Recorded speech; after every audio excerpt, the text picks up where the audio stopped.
acaba de decir la doctora, yo soy Daniel Gallego González, mucho gusto, residente de anestesia de primer año. Aprovecho para darle las gracias, infinitas gracias a la doctora Luz Andrea Zuluaga por su colaboración en preparar esta charla, y a la doctora Gina Gutiérrez, que también me dio unos aportes muy valiosos y una bibliografía bien interesante para compartir el día de hoy. Por favor, antes de continuar, me confirman si ven bien la pantalla, si me escuchan bien, si no hay interferencias. Yo veo muy bien. Estamos bien, perfecto, mil gracias. Para el abordaje de este tema, lo vamos a plantear. Primero, revisar unas definiciones claras. Segundo, abordar unos hitos históricos, unos referentes teóricos que tenemos frente a este tema.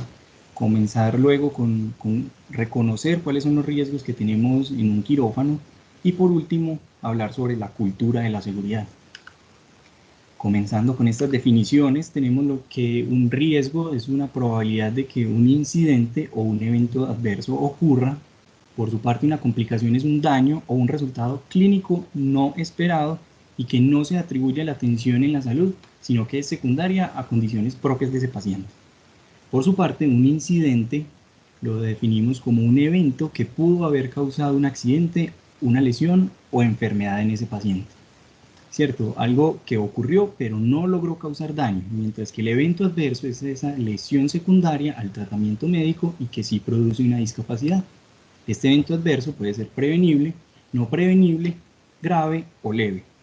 En este punto vale la pena resaltar lo que en 1941 definió Henry con estudios industriales, donde él mostró una pirámide, donde por cada evento adverso grave que se lograba reconocer y que se estudiaba, habían detrás 29 eventos adversos leves y más abajo 300 incidentes. E incluso estudios posteriores hablan de que la pirámide es diferente, que hay 600 incidentes en la base por cada 10 eventos adversos leves por un evento adverso grave que reconocemos. Y muchos de esos incidentes, en algunos estudios dicen que casi el 95% no se están reportando, hasta el 95%, según uno donde lea esto. Continuando con las definiciones, tenemos el error como ese fallo en completar una acción tal como lo habíamos planeado o el empleo de un plan incorrecto.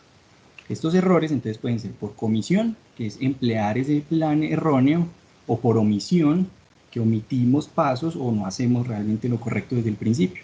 Y esto puede ser dado por impericia, por imprudencia o por negligencia. Por su parte tenemos calidad en la atención, que es hacer lo correcto en el momento adecuado y de la manera correcta.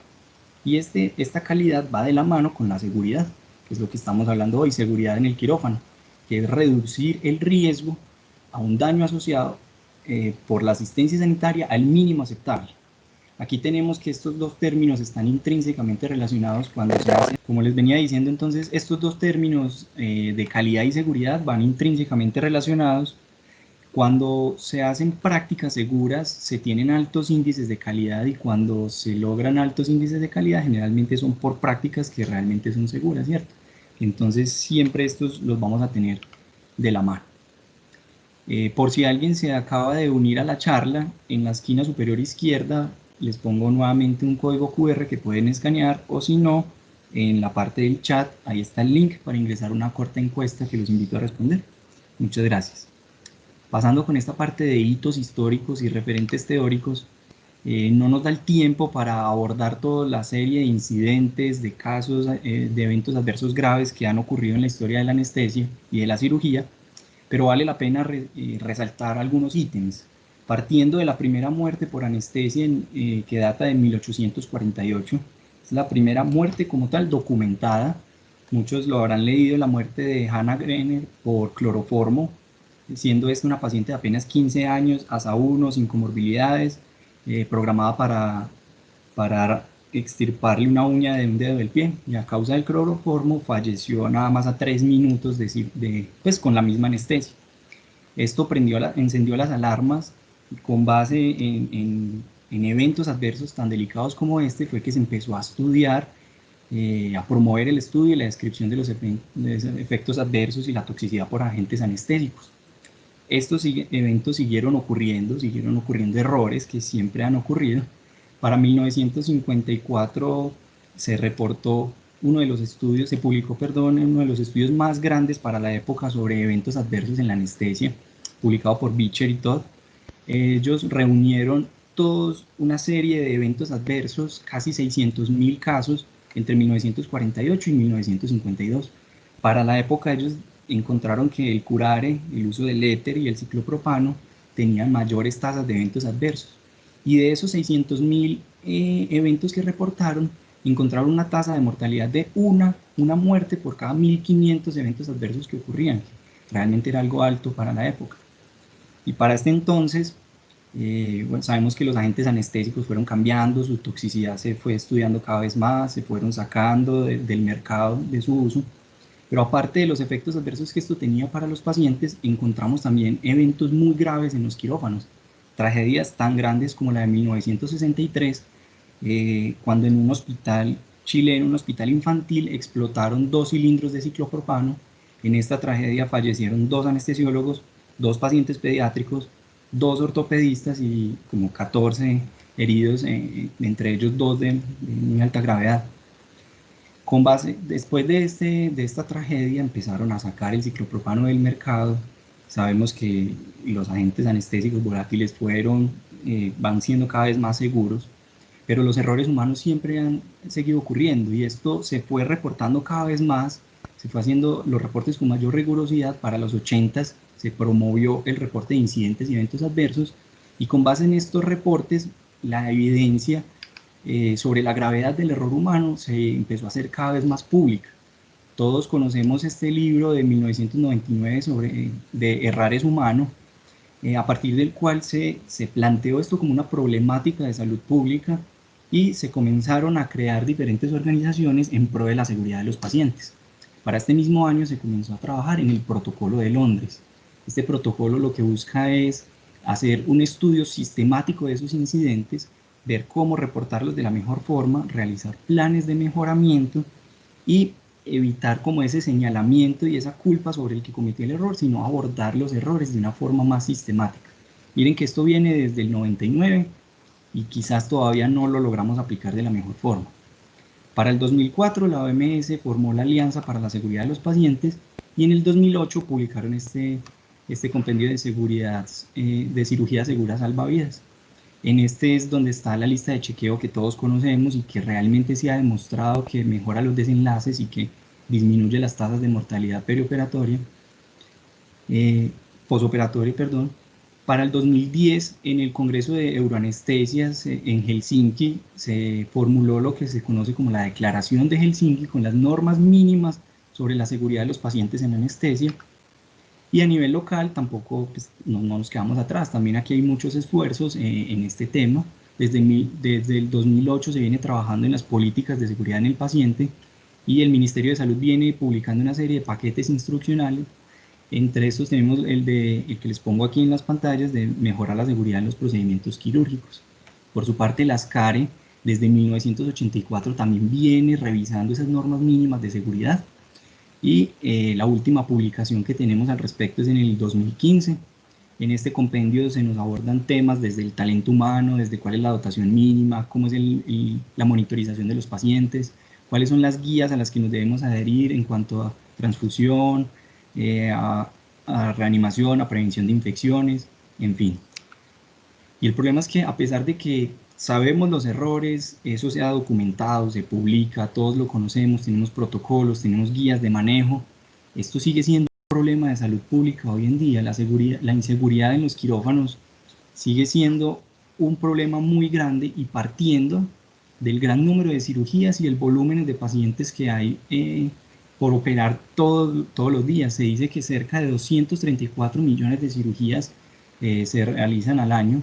Esto es decir, aproximadamente que a todos los colombianos nos van a operar 4 veces al año, a toda la población colombiana. Y de todo ese número de cirugías, dependiendo si son publicaciones en países en desarrollo, países desarrollados, tenemos tasas de eventos adversos de 2.9 hasta el 15%. Cuando se revisan esos eventos adversos, cerca del 50% de los casos eran evitables. Y de ese 50%, casi la mayoría, 75%, son por errores humanos. Lo más triste es que de ese gran número de eventos adversos que ocurren día a día, hasta el 12% Eran eventos prevenibles que conducen a discapacidad permanente o muerte. Y esto, pues además de las muertes y toda esta discapacidad, el sobrecosto que genera sobre los sistemas de salud, con cerca de 38 billones de sobrecostos por errores médicos y por errores prevenibles hasta 17 billones. Y toda esta problemática parte del ambiente de altísimo riesgo en el que trabajamos, tanto que se ha considerado la anestesia como un sistema complejo, y muchos de los protocolos y guías, manejos de crisis que tenemos, se extrapolan de industrias de alto riesgo, industrias de energía nuclear, ustedes saben, de protocolos de aviación, de operaciones militares. Y hay que partir de reconocer esos riesgos. No nos da el tiempo para abordarlos todos a profundidad, pero sabemos que en los quirófanos, nada más por estar en un quirófano hay riesgos. El paciente, quien es finalmente el personaje más vulnerable aquí, tiene un sinnúmero de riesgos, y nosotros como personal de la salud tampoco nos quedamos atrás. En los quirófanos, nada más al entrar en un quirófano hay riesgos de electrocución, de incendios, de fuga de gases, de radiación, hay altísimo riesgo de caídas y trauma. Digamos que estos riesgos, con los cambios y la mejora constante en la tecnología, se han ido atenuando. Ya se tienen redes de gases más seguras, máquinas de anestesia y vaporizadores más seguros, ¿cierto? Pero aún así esto sigue ocurriendo. Por su parte, el paciente sigue siendo el más vulnerable, como les vengo diciendo. Está expuesto a la cirugía como tal, está expuesto a infección, a reacciones adversas a los medicamentos, como revisamos hace 8 días, a las complicaciones propias de la cirugía y a complicaciones propias de anestesia, que en este tema ustedes conocen obviamente más que yo, el sinnúmero de complicaciones anestésicas que podemos tener. Solo por mencionar algunas: la insuficiencia respiratoria no reconocida, y sobre todo en pacientes en los que se pierde el monitoreo, se pierde la saturación en la capnografía y no nos damos cuenta de la insuficiencia respiratoria, el paro cardíaco, la administración incorrecta de medicamentos, el manejo inadecuado de una vía aérea, las vías aéreas difíciles, anticipadas, y en los que no se prevé y no se tiene disponible el equipo para el abordaje de esa vía aérea. Por su parte, la parálisis despierta, el recuerdo intraoperatorio, en fin, un sinnúmero de complicaciones. Y cuando en los estudios miran por qué ocurren estos errores, como venimos viendo, reluce el error humano ahí, en cerca del 75% de los casos. Cuando se estudian por qué ocurrió el error humano, aparece nuestra fragilidad humana, la falta de atención, la distracción en los quirófanos, la negligencia, la imprudencia o inexperiencia, el estrés, la fatiga del personal, la desmotivación, la falta de comunicación entre el personal involucrado, el olvido del protocolo a seguir, del manejo de crisis, y la falta de actualización académica. Y esto es un 75% de los casos. Si a eso le sumamos que los equipos con los que trabajamos, el laringoscopio se puede quedar sin batería, se puede quedar sin luz, la falla de equipos, ¿cierto? Los errores en la infraestructura, una cielítica que deja de funcionar, un electrobisturí que funciona mal. Bueno, esto da lugar a otro montón de errores en el quirófano. Y ahí, muy importante, la falta de estandarización de procesos a nivel intrahospitalario y la falta de cultura de la seguridad, de la que vamos a hablar al final.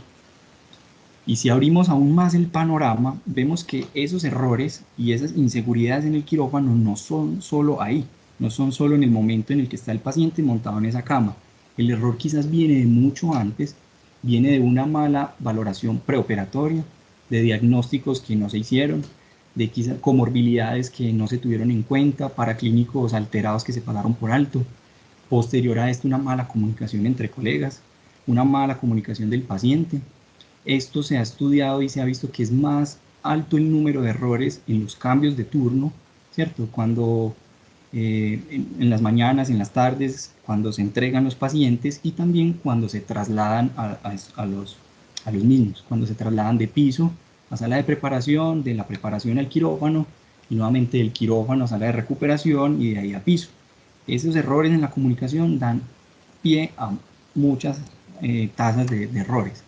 Y si a esto le sumamos la mala programación quirúrgica, que de aquí parten un sinnúmero de errores también, partiendo del gran número de cirugías que hay por programar, de que se tratan de abordar el mayor número de cirugías en tiempos demasiado limitados que a veces no da, cuando falla la instrumentadora, cuando no llega el equipo quirúrgico, cuando fallamos en corroborar que sí tengamos la reserva de hemoderivados, la reserva de unidad de cuidados intensivos, en plena cirugía y falta un material quirúrgico. Esto da pie a un montón de errores que miren que se nos abre el panorama y va mucho más allá de ese momento en el que está el paciente en el quirófano. Y esto da pie a abordar este tema que muy bien nos planteó Rison cuando definió y graficó los errores con este modelo del queso suizo en el 2000. Y aquí nos damos cuenta de que un error y esas inseguridades en los quirófanos no son solo de una persona, no se trata de buscar un culpable en el error. Siempre que ocurre un evento adverso, hay detrás de esto un montón de fallas en el sistema, de factores condicionantes, de incidentes, de errores latentes, que finalmente se alinean y conducen a ese evento crítico, ¿cierto? Y es aquí donde las listas de chequeo, que ya hemos mencionado en las charlas anteriores, tienen un papel tan importante. Esta lista de chequeo de la OMS se ha constituido como una de las principales barreras que tenemos para ese modelo del queso suizo, para cortar ese error sistemático, y antes de proceder con la cirugía se debería aplicar de la mejor forma posible. Y no es solo esta lista de chequeo, es una lista de chequeo constante en cada uno de los momentos pues, de la cirugía, estar verificando y hacer una barrera al paso sistemático de ese error. Aquí voy a hacer un paréntesis. Venimos hablando de los errores y de todas las inseguridades que se producen en los pacientes. Voy a pasar a los riesgos en los que nos exponemos como personal de la salud. Todos sabemos los riesgos a los que nos exponemos, sobre todo en esta época con los aerosoles, el riesgo de contagio tan alto que tenemos de COVID y de muchos otros agentes biológicos. Estamos expuestos a agentes ambientales, a los agentes anestésicos, agentes físicos, a la radiación. Estamos expuestos a una caída, a resbalarnos en fluidos. Estamos expuestos a riesgos ergonómicos y, muy importante, a los riesgos psicológicos. Y esto está ampliamente descrito, muy estudiado. La alta prevalencia de burnout, de ansiedad, de depresión, de adicción entre el personal de la salud y, sobre todo, teniendo entre el personal de la salud, los anestesiólogos, las más altas tasas de estrés, de depresión, de adicciones, sobre todo por el fácil acceso a estos medicamentos, y no solo en los profesionales, también entre residentes. Y esto finalmente se va a ir reflejado a malas prácticas clínicas y a peores desenlaces en esos pacientes. Otro término aquí y que viene aquí a colación con estos riesgos psicológicos es algo que se viene hablando desde el 2000, que es la segunda víctima, siendo esta ese personal sanitario involucrado en ese evento adverso. Estas publicaciones de los últimos años demuestran cómo nosotros como personal de la salud, como tratantes, nos vemos psicológicamente afectados tras un evento adverso, con tasas muy altas, hasta el 80% de médicos cuando se encuestan en diferentes hospitales manifiestan algún grado de estrés emocional después de verse involucrados en un evento adverso. Y lo triste es que esto no se estudia, no se aborda, no se trata, lleva a más tasas de burnout, a asistencia deficiente y a más eventos adversos. Finalmente, entonces, viendo este panorama de todos los riesgos a los cuales estamos expuestos, de nuestra vulnerabilidad humana, de nuestra fragilidad y el estrés al que estamos sometidos en un quirófano, es donde tiene tanta importancia comprender lo que es la cultura de la seguridad y luchar porque realmente se lleve a cabo. Aquí entendiendo esta cultura de la seguridad como ese patrón integrado de comportamientos, ya sea individuales u organizacionales, que se basan en creencias y valores compartidos que buscan continuamente reducir al mínimo el daño al cual se puede ver sometido ese paciente, el cual puede sufrir el paciente como consecuencia de su proceso de atención. Y el problema aquí es que generar una cultura de la seguridad implica muchísimas cosas, implica partir de borrar un paradigma, de dejar de entender al error humano como un error de solo esa persona, dejar de señalarlo. Es que cuando alguien se equivoca hay un fracaso realmente del sistema y eso quizás nos cuesta entenderlo. Aparte de eso, de modificar ese paradigma, se necesitan realmente de involucrar a los líderes tanto políticos como de los altos cargos del hospital, como a líderes a nivel del grupo de trabajo del quirófano, que trabajen en sintonía para construir y promover valores sobre la seguridad del paciente, que promuevan a su vez acciones repetidas que se convierten en hábitos y finalmente generen una cultura. Es como cuando en el 2008, 2009 empezaron a emplear la lista de chequeo, siendo esto algo tan importante, tan difícil poner de acuerdo al cirujano, al instrumentador, a la jefe de enfermería, al anestesiólogo, todos ahí, citarlos para hacer una lista de chequeo al principio y sigue siendo un problema, pero finalmente en algunos lugares esto se convierte en una acción repetida, en un hábito, ya se vuelve una cultura, ya lo normal antes de empezar una cirugía es hacer una lista de chequeo. Digamos que esto no siempre se aplica, pero es el deber ser y es lo que viene a colación con este tema. Aparte de eso, se necesita de incentivar esos reportes, se deben reportar cada incidente por mínimo que sea. Si está ocurriendo eso es porque hay unas fallas en el sistema y hay algo que hay por mejorar. Y aquí tenemos que también trabajar en nuestra honestidad y en nuestra responsabilidad al respecto.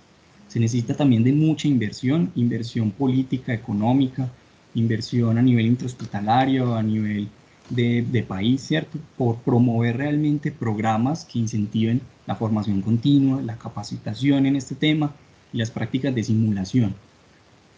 Por otra parte, se necesita incentivar la comunicación, el trabajo en equipo entre grupos quirúrgicos. Por otra parte, distribuir las cargas laborales, y en esto también tenemos mucho que ver, pues, los mismos trabajadores de la salud, con todos los turnos que se abordan, con todas las horas laborales que finalmente llevan a mayor agotamiento, mayor estrés, mayor fatiga y mayor tasas de error. Entonces, esto es un llamado de atención también muy importante para distribuir esas cargas laborales. Y finalmente, se necesita de apoyo psicológico que en muchas partes no la encontramos, y realmente no hay programas tan bien establecidos para combatir y abordar el burnout entre nosotros como trabajadores de la salud. Y sumando a esas medidas que hay que tener en cuenta, hay un montón de barreras que parten de nosotros mismos, parten del mismo personal de la salud, que ofrece resistencia a crear esta cultura de la seguridad. Nuestro miedo a ser sancionados, esa falta de conciencia del error, de que no pasó nada finalmente, no voy a decir nada, y eso a la final conduce a que se perpetúe el error, a que no mejoremos ese aspecto que puede cambiar totalmente la seguridad en el quirófano. Y hacia esto le sumamos la falta de tiempo, la falta de interés, ese desequilibrio que hay a nivel del sistema de salud entre la productividad, entre operar y facturar, y realmente tener buenos índices de calidad en la atención. Ahí es donde también es un llamado de atención, pues algo que se nos sale de las manos a nosotros como personal, pero a los altos mandos, pues hay que mirar hasta qué punto sale más costoso, sale más costo efectivo operar menos, pero con buenas tasas de calidad de atención en la seguridad, o salir de todos los pacientes que hay pendientes de operar, sacrificando su seguridad. A eso le sumamos la barrera de la falta de interés en las directivas y a la falta de retroalimentación y apoyo ante un evento adverso.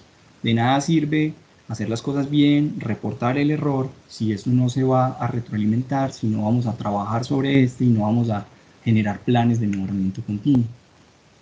Y en este punto también es una motivación, un llamado a nosotros como residentes y ustedes como profesores, como anestesiólogos, a que nos fortalezcamos cada vez más en habilidades no técnicas.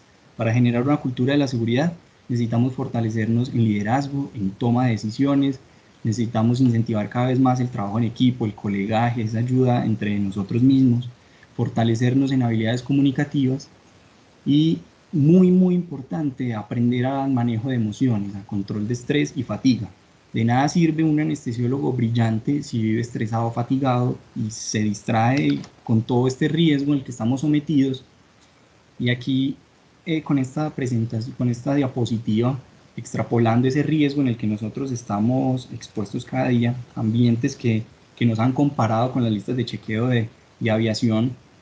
Necesitamos estar en perfectas condiciones, en buenas condiciones de salud mental, para poder llevar ese transoperatorio de la mejor forma, para cumplir a cabalidad esas listas de chequeo en el preoperatorio, llevar un intraoperatorio lo más seguro posible y finalmente llevar un postoperatorio seguro. Y Si vemos todo de lo que tenemos que estar pendientes, aquí es la lista solo por poner algunas cosas de valoración preanestésica, de ese paciente si tiene consentimiento informado, estar comunicándonos con el grupo quirúrgico, si tenemos el material quirúrgico, si tenemos el cirujano, si estamos todos completos, si tenemos reserva de UCI, de sangre, verificar la seguridad en ese quirófano, la máquina de anestesia está bien, bueno, en fin, es un sinnúmero de cosas en el antes, durante y después de los que tenemos que estar pendientes y debemos partir de nuestra misma integridad y nuestra misma seguridad. Aquí voy a hacer una pausa, vamos a ver los resultados de la encuesta. Muchas gracias para todos los que quisieron participar. Va a salir un momento, qué pena, para compartir todo el escritorio, ¿listo?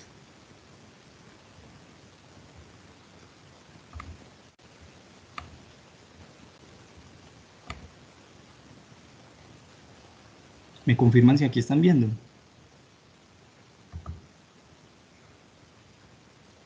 Por favor. Sí, se ve tu escritorio. Muchas gracias. Tenemos aquí 17 respuestas al respecto. Vamos a ver. Tenemos aquí la primera pregunta es si han reportado alguna vez un incidente o un evento adverso. El 52.9%, un poquito más de la mitad, dijo que sí. La segunda pregunta era, de las siguientes opciones, seleccione la o las causas por las que usted no reportaría un incidente o un evento adverso. Miren que la más alta sigue siendo ese miedo a ser sancionados, con un 58.8%. Otro gran porcentaje dijo la falta de tiempo, y esto se ve en todas las, pues en los estudios donde reportan esto, con casi que estamos igualitos. El miedo a lo que digan los demás, la poca relevancia del incidente, un 29.4% de nosotros lo dijo, y 3 personas dijeron ninguna, yo sí reportaría, excelente. La siguiente pregunta, en caso de haber estado involucrado en un incidente o evento adverso, ¿cuál ha sido su conducta frente a este? Se pueden elegir varias opciones, entonces aquí dijeron, lo han comentado con un colega, 12 personas, lo he contado, le he contado al paciente o su familia, el 47.1%, y lo he reportado, 7 personas nos dijeron que sí, que han reportado ese evento adverso.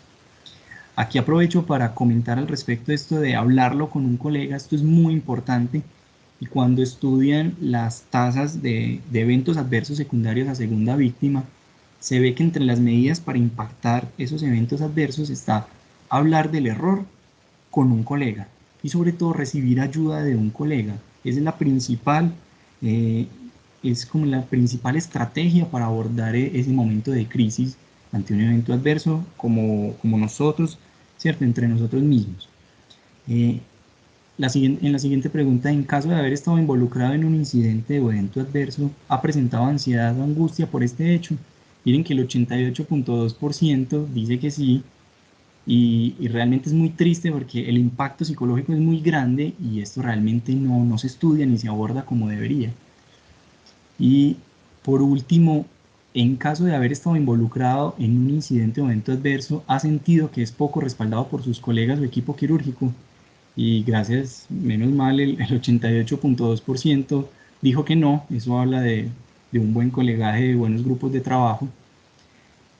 Finalmente les planteaba esta frase de los médicos siempre cometerán errores, pero el factor decisivo será cómo los manejemos. La seguridad del paciente y el bienestar de los médicos estarán bien atendidos si nosotros podemos ser más honestos acerca de nuestros errores con nuestros pacientes, nuestros colegas y nosotros mismos.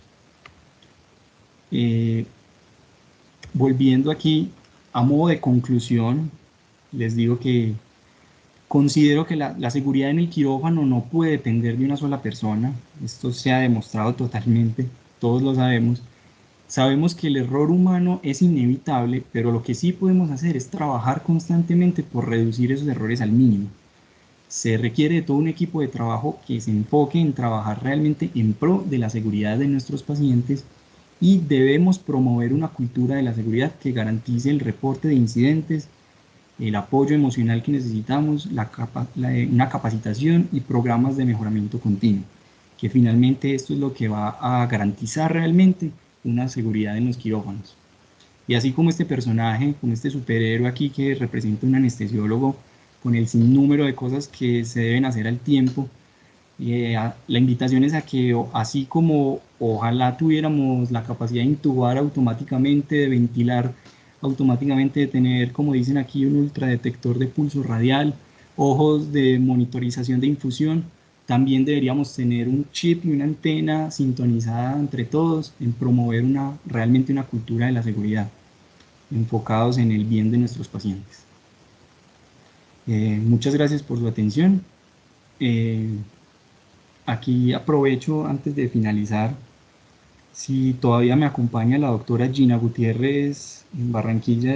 Ella tenía una calamidad doméstica en este momento, no sé si todavía está conectada aquí en la charla. Sí, aquí estoy. Muchas gracias, doctora. Aprovecho para preguntarle a la doctora si realmente usted considera de quién es responsabilidad ese manejo a las segundas víctimas. Eh, Cuando hay un evento adverso, ¿quién debe abordar esto? ¿Eso es el sistema, es el hospital, somos nosotros mismos como colegas? Y finalmente, ¿esto realmente impacta la seguridad en el quirófano o no? Bueno, la respuesta es en general todos, porque si de pronto hay una política nacional, ¿me están escuchando y me están viendo? Sí, sí. Si hay una política nacional que se dirige a esto, pero en nuestra institución no lo tomamos, tenemos miedo a la resistencia, al cambio, tenemos vergüenzas, actitudes punitivas, porque una cosa es cuando se presenta un evento adverso porque simple y llanamente la persona se voló los protocolos, hizo una cantidad de cosas, fue imprudente, eso, y de todos modos hay que hacer un análisis, pero otra cosa es cuando tú estás en una lista justo cuando cayó el huequito, cayó en el doctor Daniel. Entonces, ¿por qué vamos a señalarlo a él directamente?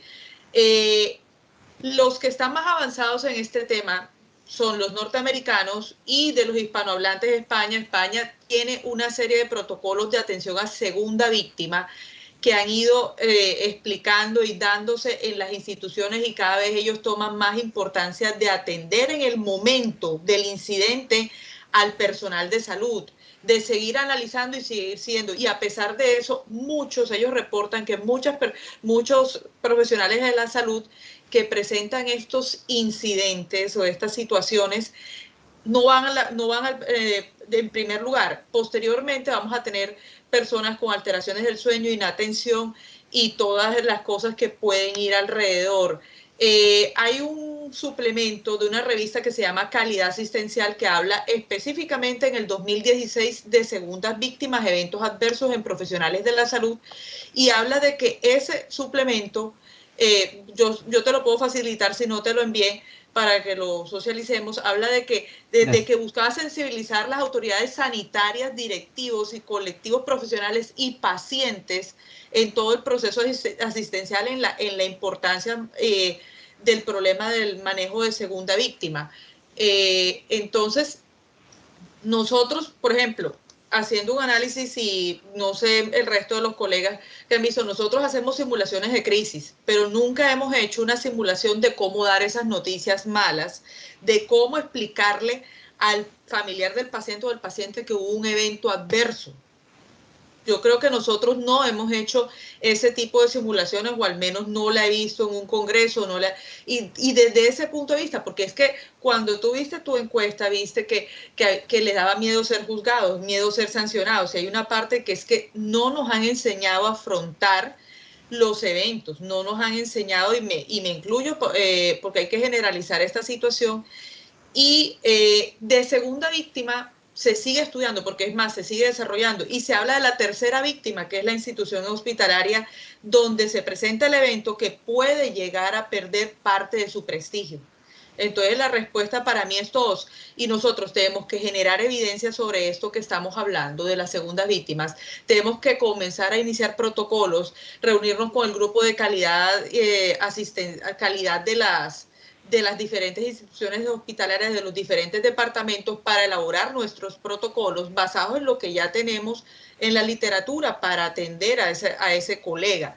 Porque de todos modos, dentro de todos nosotros tenemos personalidades, maneras de enfrentar la vida, y en este caso nos toca enfrentar un evento y nos toca como empresarios. A nosotros, bueno, mi hermano es ingeniero industrial y él tiene una especialidad en logística empresarial y maneja temas de seguridad. Él me dice, el problema en los profesionales de la salud es que la parte humana no se sigue el error humano, porque sucede que si yo tengo la empresa, soy director de Coca-Cola, antes de que la Coca-Cola salga al mercado tiene que salir todas color negro. Si sale una roja, no puede salir una roja. Entonces pasan a veces los incidentes un día tras otro, no hacemos el seguimiento suficiente y pues sí, como lo dijiste, hay que meterse en el tema de la cultura de la seguridad. No sé si con eso di mi punto de vista, si había algo más o si me di a entender. Perfecto, sí, muchísimas gracias.